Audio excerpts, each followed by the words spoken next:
কথাটি বলছিলেন আমাদের উদীয়মান সূর্য, এদেশের রৌনক, এদেশের নূর, এদেশের উজ্জ্বল নক্ষত্র, এদেশের যুবকের আইডল শহীদ ওসমান হাদি, যিনি কথাটা বলে গেছেন। ওর কথা যে কেন বলতে পারি না আমি জানি না। একটা কথা বলছেন যে কথাটা আমি মনে করি আমাদের স্বর্ণ অক্ষরে লিখে রাখা দরকার। ঠিক। যদি একটা জাতিকে ধ্বংস করতে চাও, দেশকে ধ্বংস করতে চাও, তাহলে প্রথম যে শক্তি যুবকদেরকে আগে ধ্বংস করে দাও। একটি দেশের যুবক নষ্ট মানে দেশ পঙ্গ। ঠিক। গত কয়েকদিন আগে আমি কুড়িগ্রামে বর্ডারে মাহফিলে গিয়েছিলাম। আমার মাহফিল থেকে বর্ডারটা হলো 2 কিলোমিটার দূরে।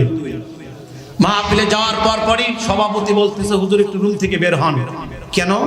হুজুর আপনার একটু জিনিস দেখাবো একটা। আচ্ছা চলেন যাই। আমাকে মেলার ভিতরে নিয়ে গেল।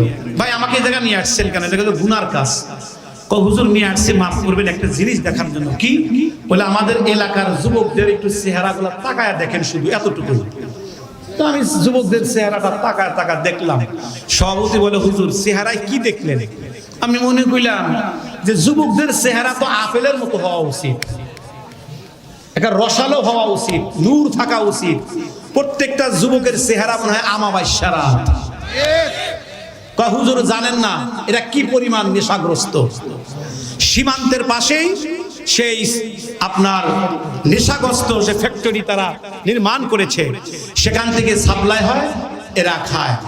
তো বন্ধুরে, একটি দেশকে তুমি যদি ধ্বংস করতে চাও, যুবকদেরকে আগে ধ্বংস করে দাও। আগের যুগে যুবকদের চশমা লাগে নাই, এখন স্কুলের ছেলেদের চশমা লাগে, কলেজের ছেলেদের চশমা লাগে। আর পরনের এই প্যান্টটা একাই খুলে যায়, হাত দেয়। আপনি জানেন ও কেন হাত দিয়ে উপরে প্যান্ট টাইনা টেনা উঠায়? প্যান্ট একা পরে কেন?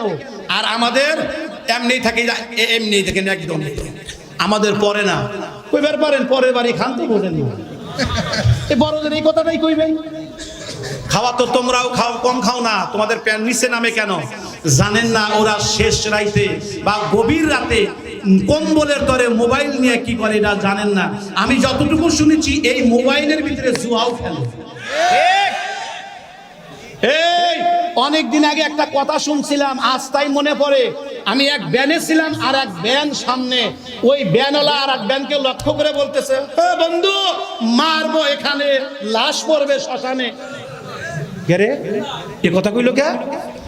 আজকে তাই ভাবি, তাই তো আমেরিকা ইসরায়েল জানে মুসলমান মারতে, আর আমাদের কামান দরকার নাই। কামান একটা দিয়ে দিছি, মোবাইল সব শেষ। আফ্রিকার ইউনিভার্সিটির ঘেটে একটা লেখা আছে, তুমি যদি কোনো দেশকে ধ্বংস করতে চাও, পারমাণবিক বোমার দরকার নাই, সেই দেশের ছাত্রদেরকে শুধু নকল করার সুযোগ দাও। যেই ছেলেটা নকল করে পাশ করবে, ওই ছেলে যদি ডাক্তার হয়, ওর হাতের রোগী নিশ্চিত মৃত্যু। যে ছেলে নকল করে পাশ করবে, সে ছেলে যদি ইঞ্জিনিয়ার হয়, ও ভূমিকম্প লাগবে না, বাতাসেই বিল্ডিং ধসে পড়বে। যে ছেলে নকল করে পাশ করবে, সেই ছেলে যদি অর্থমন্ত্রী হয়, দেশে 1 সপ্তাহ চলবে না, দেউলিয়া হবে। যে ছেলে নকল করে পাশ করবে, সে ছেলে যদি প্রধান বিচারপতি হয়, ইমামও ফাঁসি নিয়ে মরবে। যে ছেলে নকল করে পাশ করবে, সে ছেলে যদি দেশের প্রধানমন্ত্রী হয়, ও দেশ একাই অন্য দেশের সাথে বিক্রি হয়ে যাবে। মুসলমান ভাইরা আমার, একটা কথা মাথায় রাখবেন, কথা আর লম্বা করবো না, মাথায় রাখবেন, মাথায় রাখবেন, মাথায় রাখবেন, মাথায় রাখবেন। আমরা এই কথাগুলা বলি এজন্যই, নিজেদের জানের ঝুঁকি নিয়েও বলি, নিজেদের নিরাপত্তা নাই তারপরেও বলি। এই যে আমাদের আজকে প্রধান অতিথি রফিকুল ইসলাম মাদানী, তিনিও কিন্তু একটা কথা বলে যে আমাদের জীবনের কোনো নিরাপত্তা নাই। এরপরেও কেন বলি, আমি একটা মৌলানা সাইফির জীবনের চাইতে 18 কোটি জীবনের দাম বেশি। আমার একটা জীবনের চাইতে আমার দেশের ভূখণ্ডের দাম বেশি। আমার একটা জিন্দেগির চাইতে ইসলামের দাম বেশি। আমার একটা জিন্দেগির চাইতে হাজার হাজার যুবকের দাম বেশি। আরে যদি এমন হতো, আমার একটা জিন্দেগির বিনিময়েও যদি আল্লাহ পাক এই দেশে ইনসাফ প্রতিষ্ঠা করত, তবু আমার এই জিন্দেগি স্বার্থে কাজে লাগতো। ভাইরা আমার, একটা কথা মাথায় রাখবেন, একটা দেশ একটা সমাজ ধ্বংস করার জন্য বেশি কিছু না, যদি একটা রাষ্ট্রের ভিতর থেকে ভেঙ্গে পড়ে রে দোস্ত, যদি ভিতর থেকে ভেঙ্গে পড়ে দোস্ত, বাহিরের দিকে ধাক্কা দিতে হয় না, ওটা একাই পড়ে। ভেনেজুয়েলার রাষ্ট্রপতিকে ট্রাম্প ধরে নিয়ে গেল, সে দেশে কি সেনাবাহিনী ছিল না? সে দেশে কি পুলিশ বাহিনী ছিল না? সে দেশে কি প্রশাসন ছিল না? গোয়েন্দা সংস্থা ছিল না? সবাই তো ছিল। থাকার পরেও সেই দেশের প্রেসিডেন্টকে আমেরিকা কিভাবে ধরে নিয়ে গেল? তার মানে কি সেই দেশের প্রশাসনকে আগেই কানে ফুল দেওয়া হয়েছে, যা চাস তাই দিব, আগে ধরে নিতে দে। আমি ডাক্তার ইউনূস সাহেবকে তাই ঢাকা বড় বড় সমাবেশে বলেছি, ডাক্তার ইউনূস মহোদয় একটা কথা মাথায় রাখবেন, অস্ত্র কার জন্য কিনবেন? যুদ্ধের বিমান কার জন্য কিনবেন? পারমাণবিক কার জন্য কিনবেন? ক্ষেপণাস্ত্র কার জন্য কিনবেন? যাদের হাতে দিবেন তারা তো আবার ভারতের গোলাম না। কোরআনুল কারীম আল্লাহ যাহার জন্য পাঠিয়েছেন, কি কি বিষয়ের জন্য কোরআন পাঠিয়েছেন?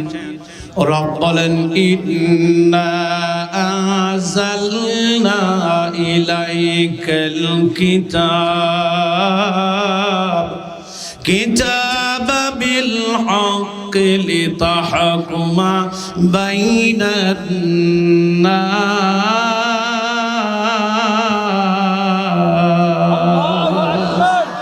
আরো জোরে বলেন আল্লাহু আকবার।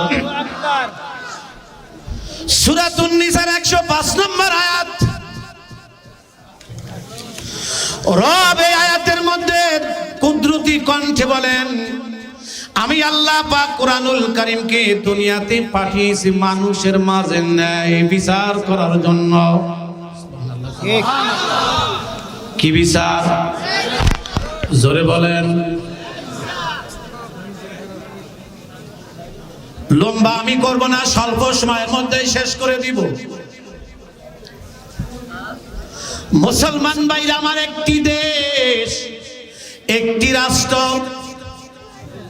যদি সুন্দর করে গেলে সাজাতে চান, তাহলে সেই দেশের আইন অবকাঠামোকে মজবুত করা দরকার।